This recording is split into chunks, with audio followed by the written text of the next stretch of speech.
হাসিম, কি বলবা মালা বলো। তুমি আমাকে রোজ রোজ কাঁদাও কেন? বারে আমি মাস্টার সাহেবের মতো তোমায় কি মারি যে আমি তোমাকে কাঁদিয়েছি?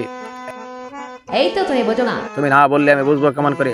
সেদিন নূরজাহানের সাথে আকমলের বিয়ে হয়েছে, তাকে তুমি জানো না? তাদের হয়েছে বিয়ে, কিন্তু তোমার আমার তো বিয়ে হয়নি মালা। তা তুমি এমন কথা বলছো কেন? আমি তোমার চিরদাসী, তুমি আমার প্রাণপতে, স্বামী রূপে বরণ করলাম তো তোমারে। না না মালা, তোমার সাথে আমার ভালোবাসা হতে পারে না মালা, কারণ তুমি যে বাদশার মেয়ে আর আমি হলাম সামান্য একজন লাঠিয়ালের পুত্র। তাই তোমার সাথে আমার কোনোদিন ভালোবাসা হতে পারে না, ভালোবাসা হতে পারে না।